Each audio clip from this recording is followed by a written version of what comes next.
Welcome back to Weaver and Loom, the segment of the show where we take ancient quotes and we apply it to our everyday life, where we weave it in to our everyday life so that we can own our future and weave our destinies. Because guess what? Our destinies may be there. Our destinies may be there floating in the stars somewhere, but you have to weave it. Now, it's written. Your destiny has been written. There is a plan and a purpose for your life. But if you sit there on the couch and you do nothing but eat Cheetos and bonbons and scroll through Instagram or TikTok or Snapchat or whatever the kids are eating these days on their phones, you're not going to reach it because you have to do something. You actually have to take action.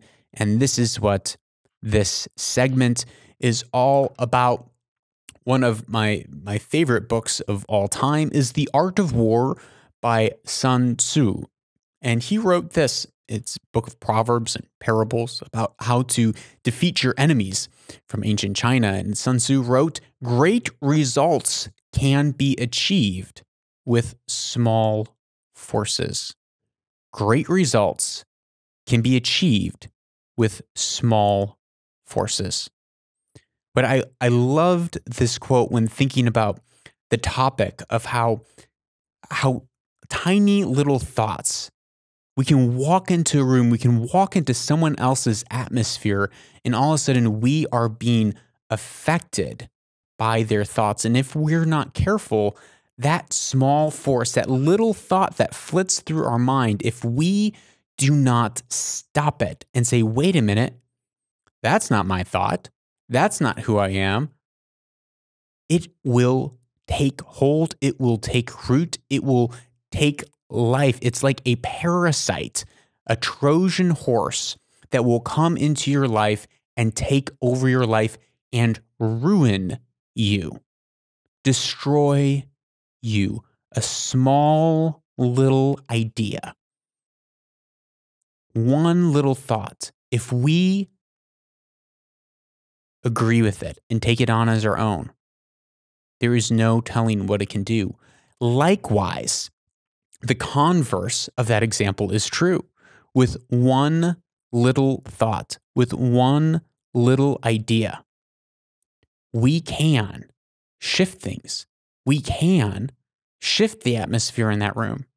We can recognize and say, wait a minute, if I can control my thoughts, if I can take my thoughts captive, if I can be critical and say, well, where is this thought coming from? What's the root of this thought? What's the source of this thought? Is this good? Is this going to help me? Or is this actually seeking to kill, steal, and destroy my life and my joy? And then likewise, we can realize, wait, the words that I speak are going to shape my children. It's going to shape my coworkers and my friends. What words are coming out of my mouth? And we can say, well, most of the time I speak kind words, most of the time, but guess what? Salt water and drinkable water can't come out of the same spring. It can't come out of the same river.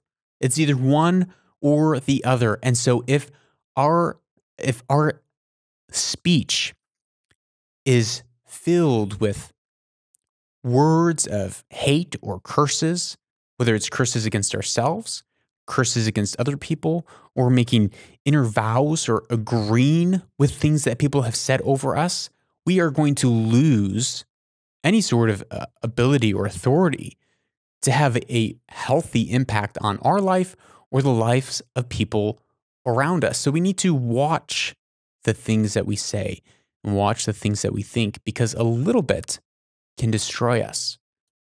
And like I said, the converse is true.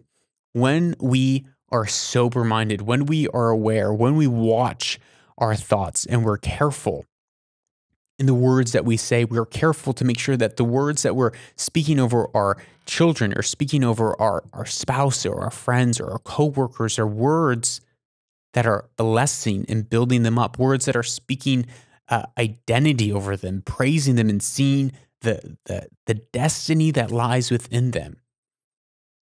Those two have physical substance in the spirit realm, and they can take a hold of that thought. They can agree with that thought and say, yeah, you know what?